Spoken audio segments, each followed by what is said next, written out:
My seedless blackberry cobbler recipe is easy and delicious. A lot of people love old-fashioned blackberry cobbler, but they don't like the seeds. If that's you, then you're in luck because I'm going to teach you how to make seedless blackberry cobbler with frozen blackberries, pie crust, and a surprising ingredient that's going to take this Southern classic to the next level. Let's go over the ingredients. You're going to need 3 cups or 24 ounces or 680 grams of frozen blackberries. You could use fresh as well because these blackberries are thawed. I'm using frozen berries because it's more convenient. You are going to need 2 9-inch pie crusts, store-bought or homemade. You know me, I like to use homemade. And you are also going to need 16 ounces or 1 pound of pineapple. I am using frozen. I know you're probably thinking, Chef Parnell, why is there pineapple in a blackberry cobbler recipe? I'll get to that in a little bit.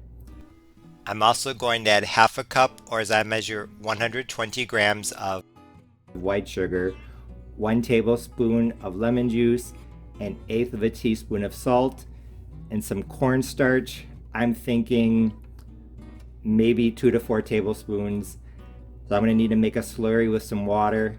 And when I cook the pineapple, I'm going to need some water as well, maybe half of a cup. So the first step in this seedless blackberry cobbler recipe is juicing the berries. I'm going to use an immersion blender to puree the berries, and then I'm going to use one of my strainers to remove the seeds from the juice. You could do this by hand if you want, but I think that an immersion blender is going to make this easier. So I'm just going to blend these berries and then I will bring you back. Now that the berries are pureed, I'm going to strain them. I have this container here and a strainer, and I'm simply just going to pour the blackberries in. And then I'm going to shake them to get the juice to fall down, and then once most of the juice has fallen through, I'm going to use my spoon to press the berries to get even more juice out. So it's going to take a little bit of time, but if you want to make a seedless blackberry cobbler, you need to strain the seeds so you can get the juice. I just finished removing the seeds from the blackberries, and I got 1.5 cups of strained blackberry juice. Now it's time to make the filling for my seedless blackberry cobbler. Like I said earlier in the video, this recipe does have a surprising ingredient.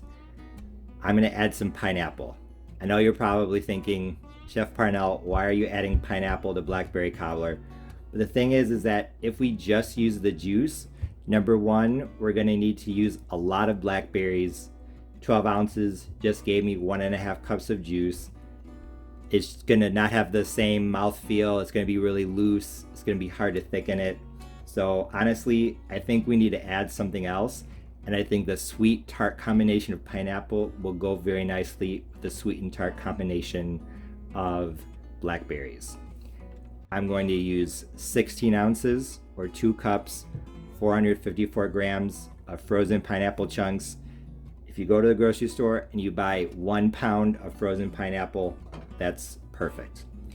So I am going to actually cook the pineapple a bit because, as you can see, these chunks are pretty big and I don't want these huge chunks. So I'm going to cook the pineapple a bit and break it up as I do. So this pineapple is still frozen.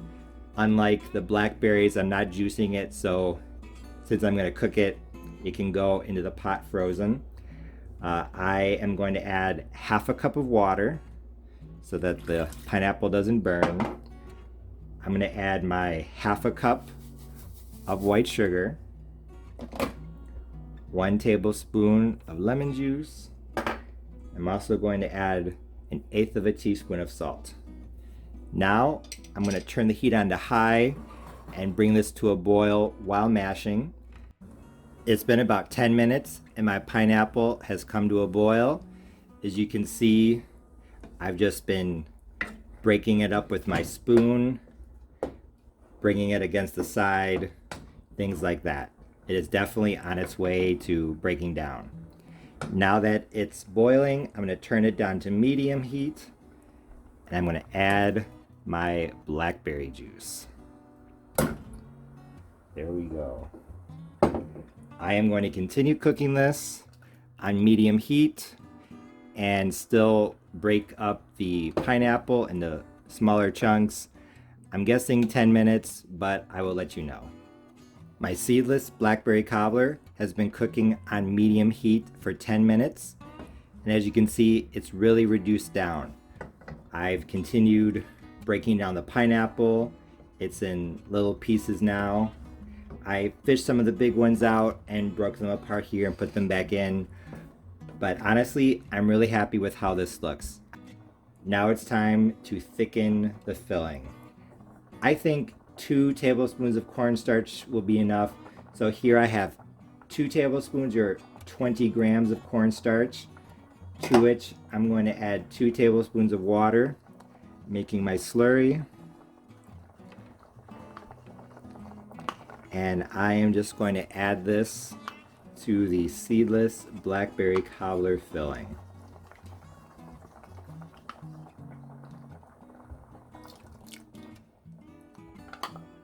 May need to add a bit more, we'll see how this thickens up. And you can see it thickened up in maybe 15 seconds. I think 2 tablespoons is just enough. So for the cornstarch slurry, 2 tablespoons of cornstarch and 2 tablespoons of water. Make sure you add your cornstarch and water off to the side because cornstarch does not like to be added directly to hot things. Turn off the heat. Yeah, that's definitely thick enough. Now I'm going to get out the pie crust and start putting this cobbler together. Here I have an 8x8 casserole dish that is buttered, and I have one of my 9-inch pie crusts. In order to put the bottom pie crust into the dish, all you have to do is, if you rolled out your crust between 2 pieces of wax paper, or if you bought it, it's probably going to come between 2 pieces of wax paper. Take off the top piece, leave it attached to the second one, and literally just flip it over into the dish like that. Nice and easy. If you didn't get it quite in perfectly, just lift it up by the wax paper and move it around a little bit. Does not have to be perfect. Okay.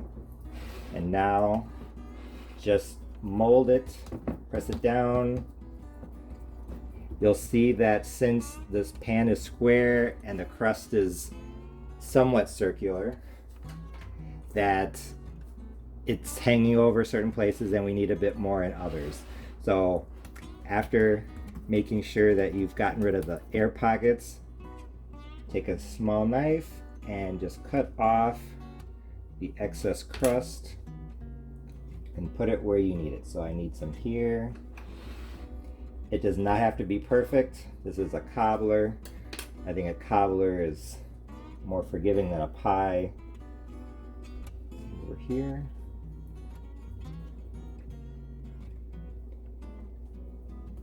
There. Just like that, nice and easy.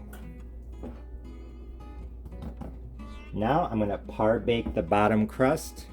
This is just to help make sure that it's not soggy. So once the crust is the way that I want it and it's pressed down, I'm going to take a fork, just poke some holes. No set number, somewhere between probably 7 and 10. That's just to help prevent air pockets from forming. My oven is preheated to 350 Fahrenheit. I'm going to par bake this for 5 minutes. Then it's ready to fill. My bottom crust is par baked. So now I'm going to take my seedless filling and pour it into the bottom. Once I smooth it out and get it just how I want it, I will put on the top. I almost forgot to add the dumplings. You definitely don't have to do this, but a lot of old-fashioned southern blackberry cobbler recipes call for adding small pieces of pie crust to the fruit filling itself. Ideally, I would have added the dumplings while the blackberry filling was still in the pot, but it's okay to add them now as well.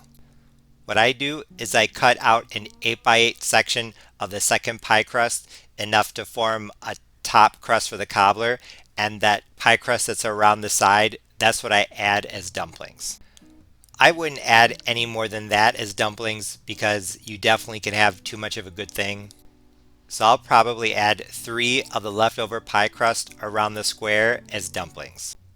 All I'm literally doing is pulling apart the pie crust into little pieces and adding it to the cobbler. Once all the dumplings are added, I'll just mix them into the filling, and then it will be time to put on the lattice top. So now it's time to add the lattice top. All you have to do is cut strips of dough, maybe 1/2 of an inch or so wide, and lay them across the top.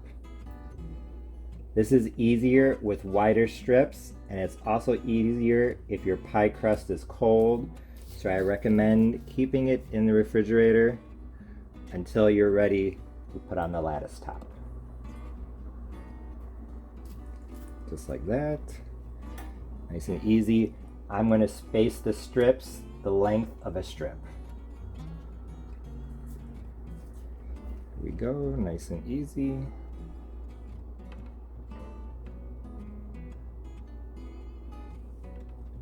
Now for the other way. It's probably going to boil up a lot over there, but that's okay.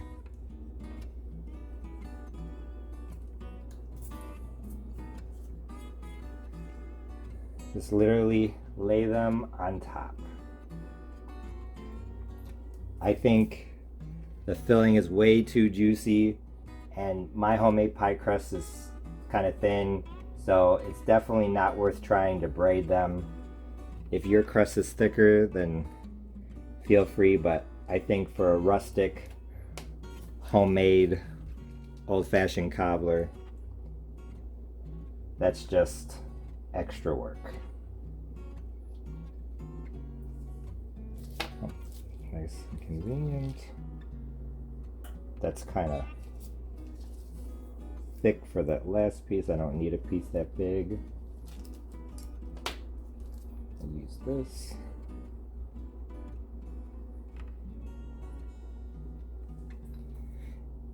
As you can see, I did not use all the crust, but that's okay. This off to the side. And now before I put my cobbler into the oven, one last finishing touch. I forgot to mention this at the beginning, but that's okay. 1 tablespoon of light brown sugar and 1 tablespoon of white sugar. Just mix them together and then sprinkle them on top. This is going to add a bit of extra sweetness and some crunch. It's a very nice addition. I'm trying to aim for the pie crust, but if some falls into the filling, it's inevitable, so it's okay.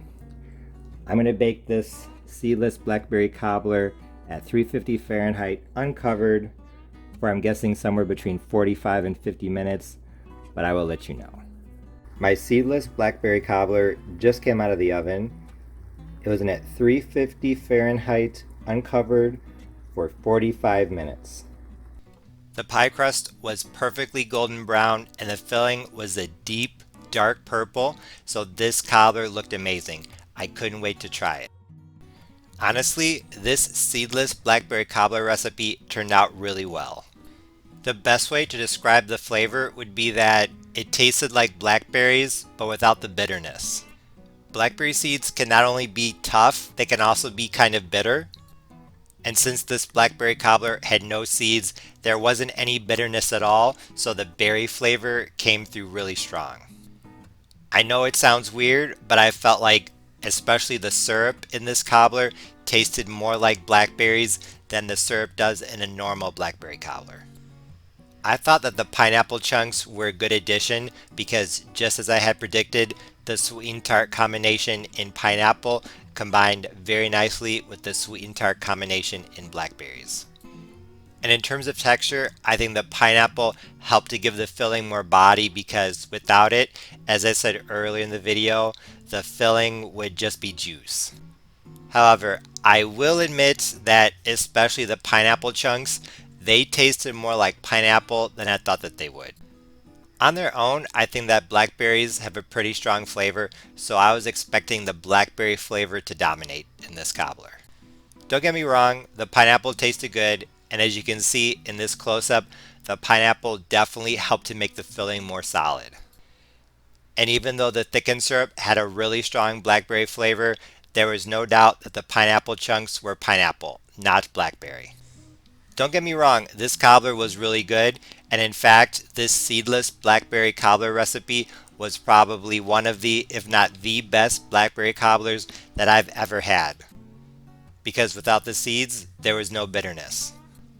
Most people would probably call this a blackberry pineapple cobbler, especially when biting down on one of the pineapple chunks and not just eating the syrup. If you're looking for a blackberry cobbler that is 100% blackberry, honestly, this isn't it.